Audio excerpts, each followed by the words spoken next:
Buenos días a todos y a todas. Bienvenidos a este 10º Congreso Internacional de Medicamentos Huérfanos y Enfermedades Raras, con más de 320 asistentes, según nos ha pasado el comité organizador, volviendo poco a poco a lo cotidiano, ¿no? A ver las salas llenas y a encontrarnos cara a cara, ¿no? Emitido también por streaming, a través streaming abierto a través de la página web del Colegio de Farmacéuticos de Sevilla. Pinchando en el banner le lleva a poder verlo en streaming.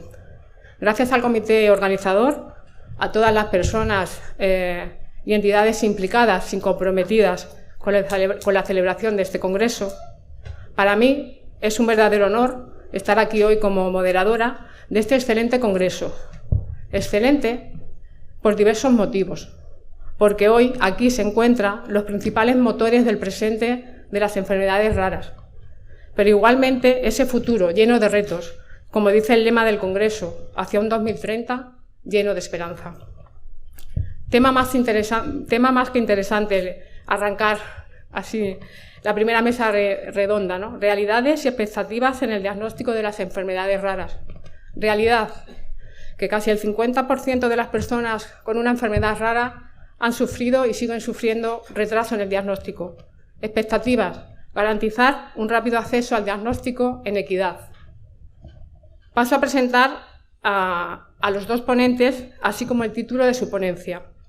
Realmente es difícil reflejar, como siempre nos pasa, toda la trayectoria y la experiencia que tienen las personas que hoy van a exponer, con lo cual daré alguna reseña y pasaremos a lo más importante, que es lo que nos tienen que contar. Tendréis unos 25 minutos cada uno y luego pues pasaremos, como debe ser, al tiempo yo creo que más enriquecedor, ¿no? El de las preguntas, el coloquio y poner encima de la mesa todo lo que tenemos que hablar respecto a las enfermedades raras y lo que conlleva. Determinantes del retraso diagnóstico para personas con enfermedades raras. Juan Benito Lozano, licenciado en Sociología, ha sido profesor de la Universidad de Carlos III y actualmente es investigador predoctoral en el Instituto de Investigación de Enfermedades Raras del Instituto San Carlos III, desde el año 2020. Su trabajo se centra sobre todo en las determinantes del retraso diagnóstico en las personas afectadas por enfermedades raras en España, su impacto familiar y su impacto social, bajo el proyecto de investigación, el programa Retos I+D+I, financiado por el Ministerio de Ciencias. Nuevas tecnologías y diagnóstico genético, Gemma Bullis, premio extraordinario del doctorado en la Universidad Autónoma de Barcelona, licenciada en Bioquímica, programa oficial de doctorado de Biología Celular, máster universitario en Industria Farmacéutica y Biotecnológica, ha trabajado en la Fundación Puigvert y actualmente desarrolla su trabajo en el Centro de Análisis Nacional Genómico, con numerosas publicaciones, documentos científicos y técnicos, así como una extensa experiencia en proyectos I+D. Vamos a disculpar la presencia, por motivos personales, de Lidia García, que nos iba a hablar de la actualización del cribado neonatal en España, tema muy interesante y que va muy ligado, por cierto, a la equidad del sistema sanitario. Sin más, vamos a dar la palabra a Juan. Gracias, Juan. Bueno, el retraso diagnóstico en enfermedades raras ha sido y es una prioridad en las políticas de investigación y sociosanitarias. Desde su creación en 2011, el IRDIR, que es el Consorcio Internacional de Investigación en Enfermedades Raras, marca las prioridades en investigación basadas en las necesidades del colectivo de enfermedades raras, y uno de sus objetivos para 2027 es que todas las personas que viven con una enfermedad rara reciban un diagnóstico preciso, atención y terapia en el plazo de 1 año desde que acuden a atención médica. También el retraso diagnóstico está presente en la comunicación europea de las enfermedades raras, un reto para Europa, y en España pues, la estrategia de enfermedades raras del Sistema Nacional de Salud en la segunda línea estratégica. También el retraso diagnóstico de las enfermedades raras ha sido una reivindicación de las asociaciones de pacientes. Tenemos, por ejemplo, a nivel europeo Eurordis, el estudio Eurordis Care 2, en el que se señala que el 25% de las personas ha tardado entre 5 y 30 años en obtener el diagnóstico. A nivel, aquí en España, FEDER, tenemos el estudio En Serio, y una de sus conclusiones fue que el 18,6% de las personas afectadas por una enfermedad rara ha tardado más de 10 años en obtener este diagnóstico, lo que da cuenta de la problemática de la situación. Recientemente hemos publicado una revisión sistemática de retraso diagnóstico en enfermedades raras, y una de las conclusiones es que existe una escasa evidencia científica a nivel general, el conjunto de las enfermedades raras. Sí que hay algunos estudios publicados para enfermedades raras concretas, pero son escasas todavía entre las miles que se estima que existen. Perdón.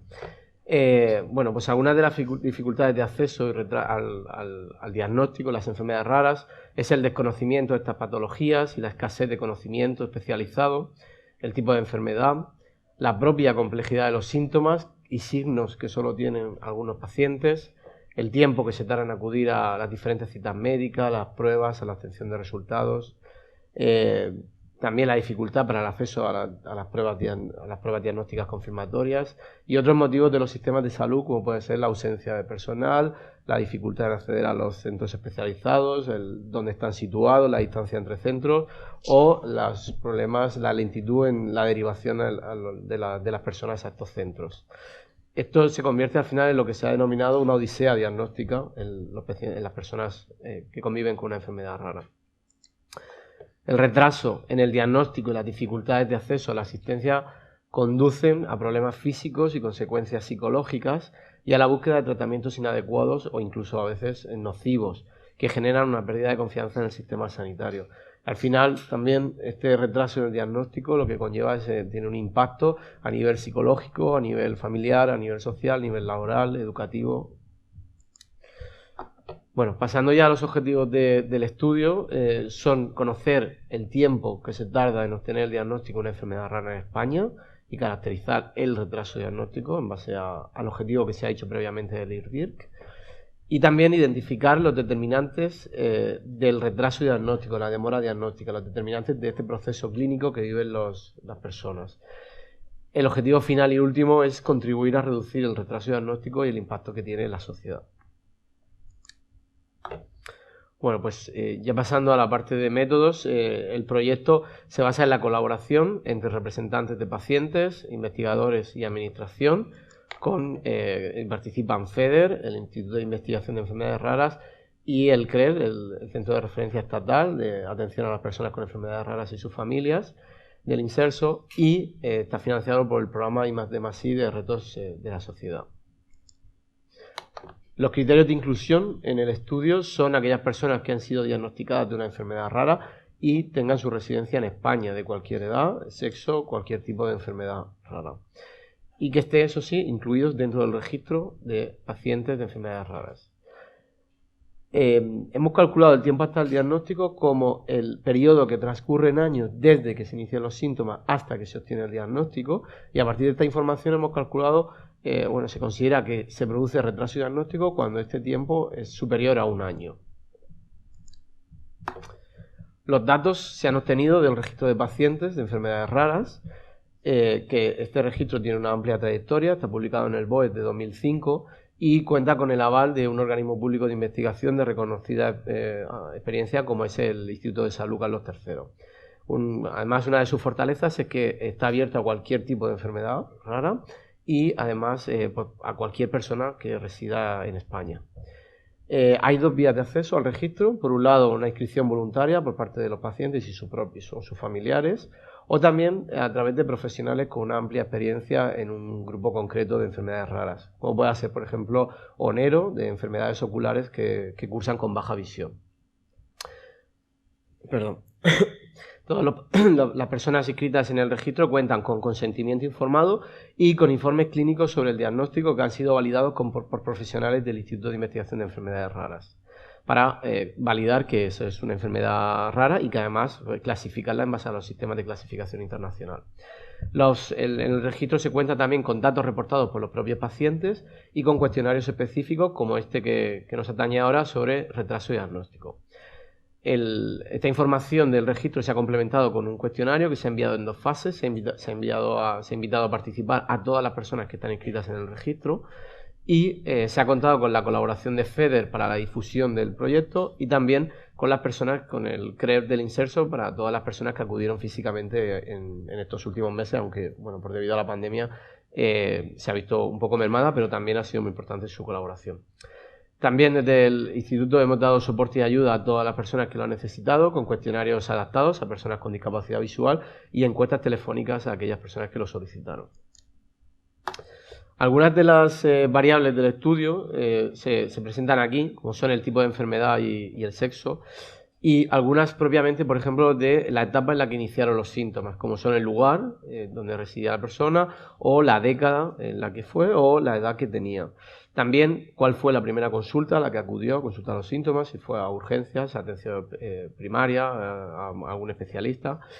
Y algunas variables que no son propiamente de un periodo específico, sino que pudieron ocurrir en cualquier momento entre la primera consulta y el diagnóstico, como son los desplazamientos que se han producido a especialistas o hospitales diferentes de los habituales, como son el cambio de domicilio, o también si la provincia en la que fue diagnosticada la persona fue la misma en la que inició los síntomas, las pruebas que se le han realizado, las visitas a diferentes especialistas, si ha sufrido alguna hospitalización, alguna cirugía, y luego ya variables propiamente del diagnóstico, como son la prueba definitiva o confirmatoria, si ha sido una prueba radiológica o una prueba analítica o un estudio genético, y la edad a la que se produjo el diagnóstico. Y ya entrando propiamente en la muestra, pues han participado en el cuestionario 1.232 personas. De estos datos se han depurado, pues básicamente personas que no han vivido todo el proceso diagnóstico en España o que la información que proporcionaban no era coherente con la historia natural de la enfermedad. Y al final, tras esta depuración, para el análisis han formado parte 1.215 personas. Además de esto hay que sumar que en el registro, como he dicho anteriormente, tenemos datos que proporcionan los propios pacientes. Y ahí tenemos tanto la fecha de inicio de síntomas y primera consulta como de diagnóstico. Por lo tanto, tenemos, además de estas 1.215 personas, más de 3.300 personas que podemos calcular el retraso diagnóstico. Y de hecho, aquí lo vemos aquí abajo en la siguiente diapositiva, pues ya esta primera información son sobre esos 3.304 personas. A partir de esta información lo que hemos hecho ha sido pues dividir aquellas personas que por un lado han sido diagnosticadas en el plazo de un año, que se muestra en verde, o aquellas que han sufrido retraso diagnóstico, es decir, que han tardado más de un año en obtener el diagnóstico.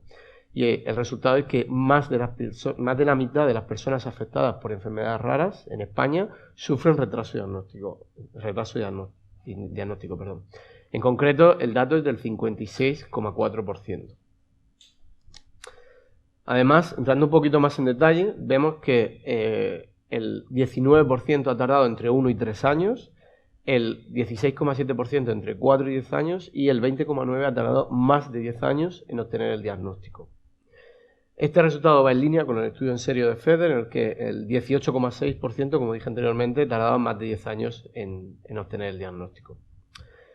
Mención especial requieren aquellas personas que todavía están buscando el diagnóstico y todavía no lo han obtenido. En este estudio han participado 204 personas y casi la mitad lleva esperando más de 10 años. En concreto, el 84% lleva más de 5 años sin obtener el diagnóstico.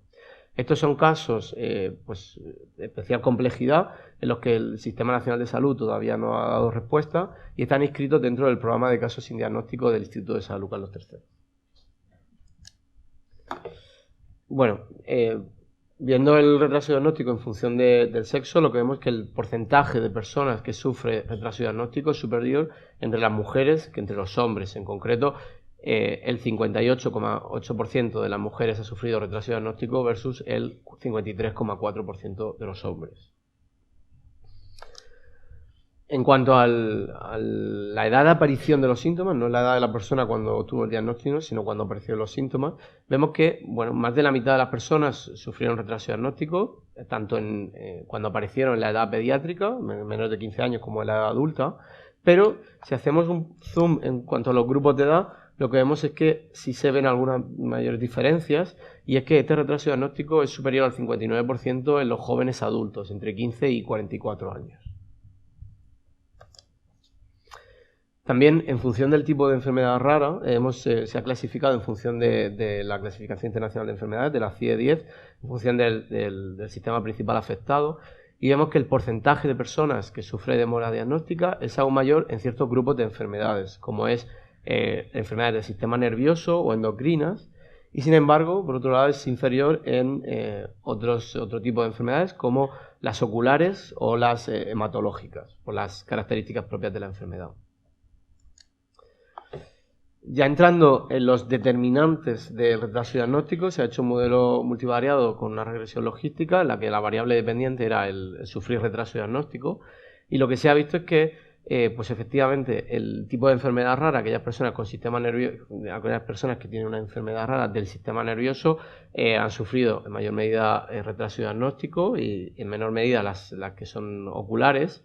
También el retraso diagnóstico es superior en aquellas personas que acuden en primer lugar cuando inician los síntomas a atención primaria, y una vez que inician los síntomas, aquellas personas que han tenido que desplazarse a hospitales o a especialistas diferentes de los habituales, esto ha tenido un mayor riesgo de retraso diagnóstico, en concreto más de 2 veces el riesgo de sufrir retraso diagnóstico cuando se han desplazado dentro de la misma provincia o a otra comunidad autónoma diferente de la suya. También el recibir el diagnóstico en una comunidad autónoma diferente de la que se residía cuando se iniciaron los síntomas también presenta mayor riesgo de retraso diagnóstico, así como, bueno, obviamente aquellas personas que sufren una cirugía, pues alarga el tiempo hasta el diagnóstico y es más probable que sufran demora diagnóstica. Y también el visitar a más especialistas. Aquellos que visitan a más de 6 especialistas o incluso a 10, pues el riesgo de retraso diagnóstico es superior, y cuantas más pruebas se les realizan. Aquí hablamos de ratio de pruebas, que es dividir la frecuencia de las pruebas que se realizan entre las que son diferentes. Por ejemplo, si a una persona se le realizan 5 pruebas y las 5 es una radiografía, o son 5 pruebas diferentes. Cuanto mayor es, pues mayor riesgo de retraso diagnóstico. Y por último, cuando la prueba definitiva o confirmatoria del diagnóstico es el estudio genético, aunque es muy positivo, pues al final los estudios genéticos llevan su tiempo y por tanto alargan el tiempo o la demora diagnóstica. Haciendo un poco más de hincapié en los desplazamientos, que se ha visto que es uno de los determinantes del retraso diagnóstico, lo que se ve es que la mayoría de los pacientes ha tenido que desplazarse a un hospital o especialista diferente para buscar el diagnóstico, en concreto el 57,4%. Y si los comparamos a aquellos que han sufrido retraso diagnóstico o los que no, vemos que pues, es superior en los que, o sea, 2 de cada 3 pacientes con retraso diagnóstico han tenido que desplazarse. Y estos desplazamientos se han producido en general, en mayor medida, a Madrid y Barcelona, pues, que son los que cuentan con más centros de referencia especializados. Y también, en cuanto a la provincia de residencia y diagnóstico, hemos visto que recibir el diagnóstico en una provincia o en una comunidad diferente de la que se residía aumenta el riesgo de retraso diagnóstico, es uno de los determinantes, y vemos que 1 de cada 4 personas ha sido diagnosticada de su enfermedad rara en una provincia distinta a la que residía cuando comenzó los síntomas. Y de nuevo, comparando aquellas personas con retraso diagnóstico y sin retraso, o que fueron diagnosticadas en el plazo de 1 año o más de 1 año, vemos que pues es casi el doble aquellas personas que han tenido que se han diagnosticado fuera de su provincia de residencia. De hecho, también lo que se observa es que las personas que residen en las provincias más grandes son diagnosticadas en mayor medida dentro de su provincia, no tienen que desplazarse. De hecho, las personas que residen en Madrid y Barcelona, más del 95% han sido diagnosticadas dentro de su provincia. Y bueno, ya para finalizar, como conclusiones, señalar que es el primer estudio científico sobre el retraso diagnóstico que sufren las personas afectadas por enfermedades raras en España, que está avalado por un registro nacional como es el Registro de Pacientes de Enfermedades Raras del Instituto de Salud Carlos III, y en colaboración con FEDER, con CREER y con el IER, con el Instituto de Investigación de Enfermedades Raras.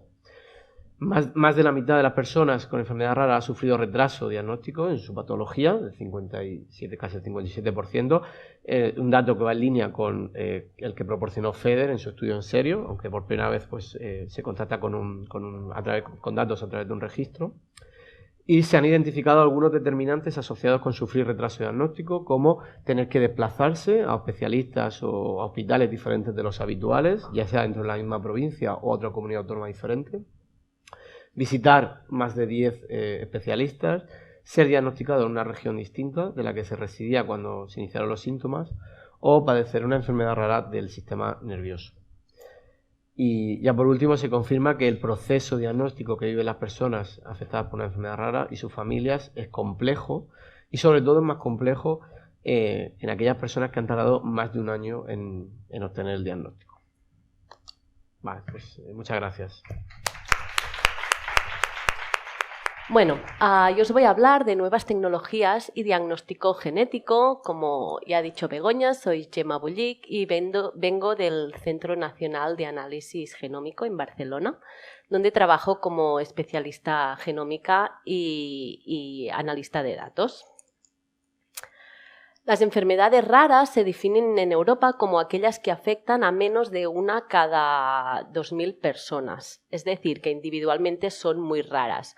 Pero hay más de 7.000 enfermedades raras distintas, por lo que colectivamente se estima que afecta a alrededor del 7% de la población mundial.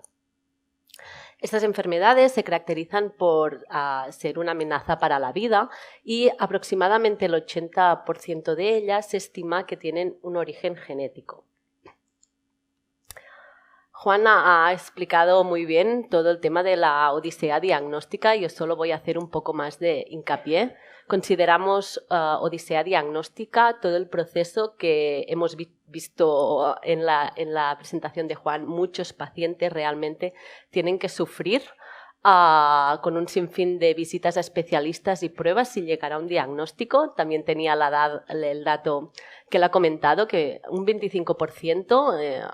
de acuerdo con una encuesta realizada por Eurordis, tardó desde 5 a 30 años a obtener un diagnóstico, y solo añadir que el 40% de estos pacientes recibió un diagnóstico incorrecto durante estos años.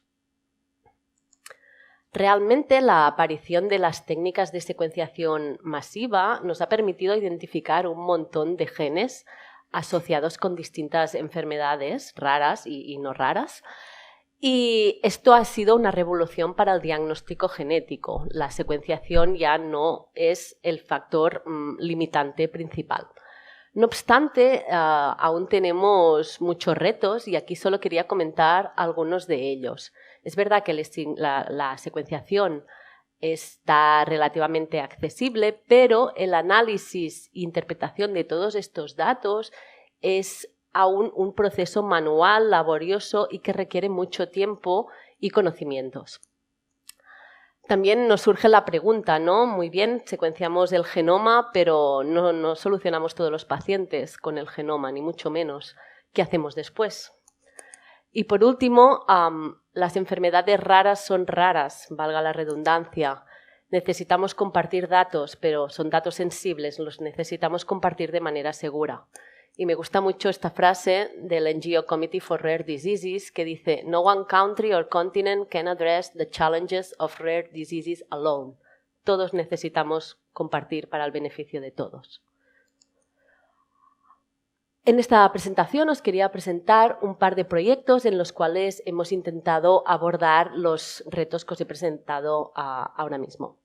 El primer de ellos es el proyecto URDECAT, que finalizó en 2019 y quiere decir Undiagnosed Rare Diseases Program of Catalonia. Fue financiado por el programa PERIS y tenía como objetivo ofrecer análisis genómicos a pacientes con enfermedades raras con afectación neurológica. Lo ha dicho Juan, que son unas de las enfermedades donde el retraso diagnóstico realmente es más grave, por lo que se decidió empezar por estas. El objetivo a largo plazo era permitir implementar esto en el sistema catalán de salud. Se trata de un estudio multicéntrico con la participación de 16 grupos, incluyendo 7 hospitales del área metropolitana de Barcelona, 3 centros de investigación y la Asociación de Pacientes, y todos ellos crearon el consorcio URDECAT. ¿Qué hicimos en este estudio? Pues bien, teníamos una cohorte de 934 casos índices. Estos casos eran pacientes que a través del diagnóstico de rutina, tipo análisis de un solo gen, arrays, pruebas de imagen, no habían sido diagnosticados. Algunos de ellos incluso ya disponían de algún panel de genes, algún exoma, incluso algunos algún genoma, sin haber sido diagnosticados. Y bueno, de todos los pacientes que fueron entrados por los hospitales, un comité clínico priorizó estos 934. ¿Qué hicimos? En los pacientes para los cuales ya disponíamos de datos genéticos, hicimos un reanálisis de estos datos. Y para los pacientes sin datos genómicos, generamos exomas y genomas. Bueno, exomas y o genomas, en función de si el paciente inicialmente exomas, en algunos casos, si el exoma era negativo, se priorizaron a genomas. ¿Qué analizamos en estos pacientes? Analizamos las SNVs y indels en las regiones codificantes y las CNVs. Además, hicimos un análisis de parentesco, puesto que al ser pacientes que venían todos de Cataluña, de los principales hospitales, teníamos mucho riesgo de que un paciente se visitara en más de un hospital y, por lo tanto, tuviésemos un duplicado. Con este análisis no solo comprobábamos que los padres realmente eran los padres, sino que además podíamos chequear que no hubiera duplicaciones. También hicimos el análisis de los runs of homozygosities. Esto se refiere a estimar la longitud de las regiones homocigotas en el genoma. En este trabajo de aquí, de nuestro grupo, lo que se hizo fue, en función de la longitud de estas regiones, predecir si un paciente será probablemente consanguíneo o no consanguíneo. Nosotros hicimos este análisis y lo contrastamos con los datos de la historia clínica. Lo que vimos era que en muchos pacientes se confirmaba la consanguinidad, en otros había discrepancias y en algunos que no se sabía, pues sí que se veía que eran consanguíneos y esto nos va a ser de utilidad para después interpretar los datos. ¿Qué resultados obtuvimos? Bueno, pues la tasa de diagnóstico fue del 20,7% en los casos de reanálisis, incluyendo la identificación de 6 nuevos genes. Este trabajo lo tenemos en prensa en la revista Journal of Molecular Diagnosis. Solo decir que este 20,7 en realidad solo con el reanálisis es 18,9 y este 1,8 extra eran pacientes que con el reanálisis habíamos identificado una variante muy buena que cuadraba con el fenotipo en un gen autosómico recesivo y luego hicimos más pruebas para encontrar la otra. Para los pacientes que no disponíamos de datos genómicos previos, la tasa de diagnóstico fue del 32,5%. Para poder analizar todos estos datos, implementamos la plataforma de análisis UrDeCAT. Esta plataforma se basa en la plataforma ArdicoNet, que aquí tenéis un paper que hemos publicado también recientemente donde se explica ampliamente, pero básicamente es una plataforma online que lo que permite es integrar los datos clínicos y genómicos de los pacientes para facilitar la interpretación de los datos. ¿Cuál es el procedimiento?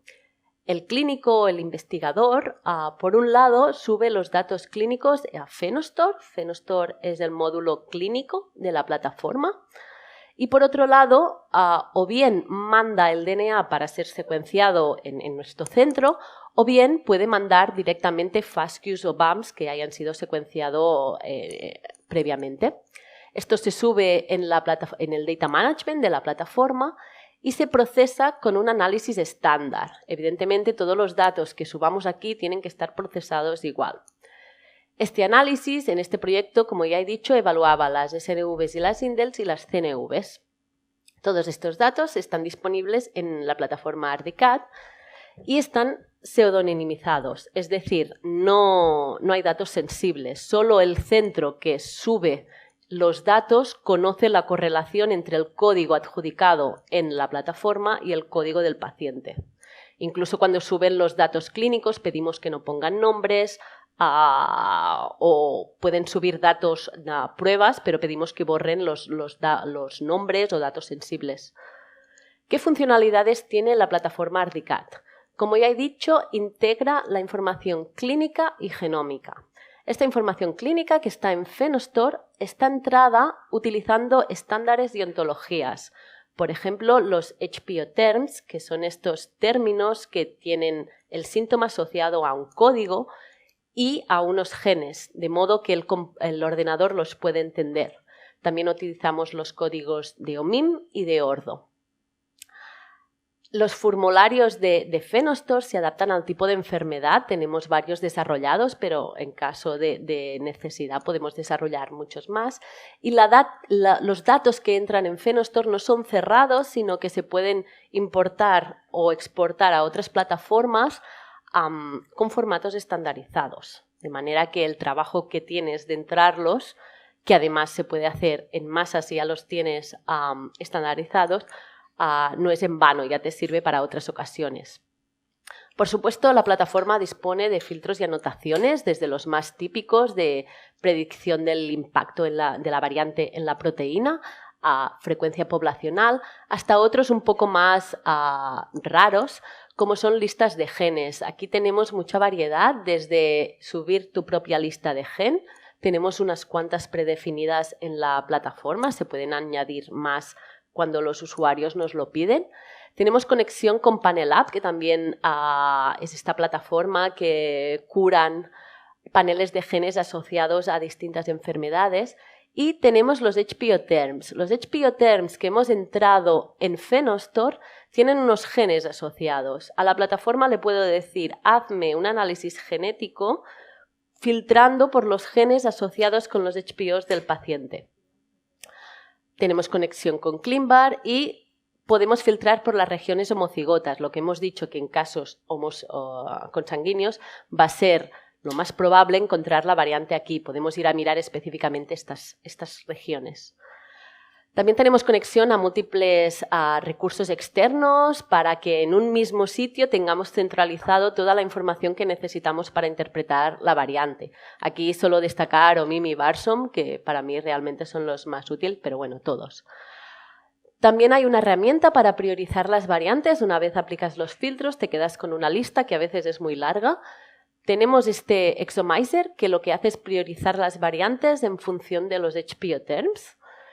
Y también, muy importante, la plataforma permite la compartición segura de datos. Por un lado, la parte genómica es compartida por todos los usuarios. Podemos etiquetar variantes. Yo puedo decir, esta variante es benigna, y otro paciente, si la encuentra en su paciente la misma variante, va a ver que yo la he reportado como benigna. Se pueden compartir queries para ver el análisis. Yo le digo a mi compañero, mira, ¿qué te parece? ¿Qué variante te parece que es la más candidata con este filtrado? Y una cosa muy útil es el Search Across All, que es buscar variantes en un gen determinado en toda la cohorte de pacientes. Esto ha sido realmente muy útil en casos en los que se ha descrito un nuevo gen asociado a una enfermedad. Pues los usuarios buscan este gen, variantes raras en este gen con impacto alto o moderado. ¡Pam! Les salen variantes en sus pacientes y en los otros. Luego, vía nosotros, pueden contactar con los otros usuarios, y realmente en algunos casos hemos resuelto pacientes así. Bueno, entonces, volviendo al proyecto URDECAT, el análisis se llevó a cabo utilizando esta plataforma que permitía que todo el consorcio trabajara conjuntamente. Y luego, como proyecto piloto, hicimos un proyecto de transcriptómica en 29 muestras que habían resultado negativas del análisis previo. Utilizamos el Drop Protocol, que explicaré más adelante, y obtuvimos una tasa de diagnóstico del 10,3%. Esto estaba muy bien, el proyecto terminó y solucionamos 220 casos, pero nosotros vimos que había un 69% pendiente y dijimos, ¿qué hacemos ahora? Pues bien, en 2021 nos concedieron el proyecto IGENCO de In-Depth Genomics and Crossomics Analysis, financiado por la Marató de TV3, donde el objetivo era desarrollar soluciones para facilitar el análisis genómico completo y análisis crosómico de pacientes con enfermedades raras neurológicas. Seguíamos con las enfermedades raras neurológicas. Otra vez se trata de un proyecto colaborativo, se pidió en el CENAC en colaboración con el IS Global y también seguían participando todos los centros del URDECAT Consortium y se nos unió el CIBERER. ¿Qué cohorte teníamos? Pues bueno, consideramos, por supuesto, los 645 pacientes que no habíamos diagnosticado en URDECAT y también a nuevos pacientes que, lo mismo, no estaban diagnosticados después de los test de rutina provenientes de los centros participantes. ¿Cuál es el workflow del proyecto? Pues bueno, la primera parte, como he dicho, es hacer un análisis completo de los datos genómicos. Normalmente nos quedamos aquí, que es lo que habíamos hecho en URDECAT, SNV, INDELS. Miramos las regiones codificantes porque realmente las non-codings es muy difícil de interpretarlo, salvo las variantes de splicing canónicas. Las CNVs, no lo he dicho, pero en URDECAT utilizamos solo una herramienta para evaluar las CNVs. Aquí nos propusimos evaluar también structural variants, variantes en el DNA mitocondrial, short tandem repeats y variantes no codificantes. Y las CNVs hacerlo mejor. Todos los programas de detección de CNV realmente ninguno es perfecto y cada vez se está viendo más que lo que se necesita es correr muchos y mirar un poco, primero las que coinciden todos y después ya puedes ir a buscar más allá si tienes genes candidatos. Todos estos datos se explorará de subirlos también en la plataforma ARDICAT para poder analizarlos con facilidad. Y los casos que permanezcan sin diagnóstico se van a priorizar para hacer transcriptoma y o epigenoma. Tenemos financiación para 100 pacientes para cada técnica, por lo que es importante que haya esta priorización. Muy bien, entrando en el primer punto, actualmente en cuanto a la detección de estos tipos de variante, lo que hemos hecho es adaptar una pipeline que se ha desarrollado in-house y que integra la detección de todos estos tipos de variantes y actualmente la estamos corriendo en todos estos pacientes. Por otro lado, en cuanto a las SNVs y INDELS en las regiones codificantes, desde el proyecto URDECAT, los usuarios, solo con el análisis que ellos pueden realizar cuando quieran en la plataforma ARDICAT, han diagnosticado 16 pacientes. Además, un poco para abordar el reto que os he comentado de que, claro, realmente el análisis, la interpretación de los datos es un proceso muy laborioso. ¿Cómo le voy a decir yo a un hospital? Bueno, ahora tienes 715, bueno, esto es la suma de todos los hospitales, pero hay hospitales que tienen muchos casos realmente. Entonces, ir aquí uno a uno requiere mucho tiempo. Entonces, desarrollamos el análisis programático, el acceso programático a la plataforma URDECAT. ¿Qué es esto? Esto se desarrolló en el contexto del proyecto Solvar-D y consiste en un paquete de Python que lo que hace es, nosotros le damos una lista de genes y unos filtros a aplicar y el programa va haciendo consultas a la plataforma y nos va reportando las variantes candidatas que cumplen estos criterios, los filtros y para los pacientes que le hemos pedido. Además, anota estas variantes con muchas bases de datos para que el genetista o clínico tenga allí toda la información que necesita para interpretar estas variantes. Los casos no solucionados pueden entrar en otra ronda al cabo de un tiempo y esto facilitaría mucho el reanálisis. Inicialmente hicimos un análisis que lo llamamos low hanging fruit, que quiere decir known pathogenic variants in known disease associated genes, es decir, variantes reportadas como patogénicas, las fáciles.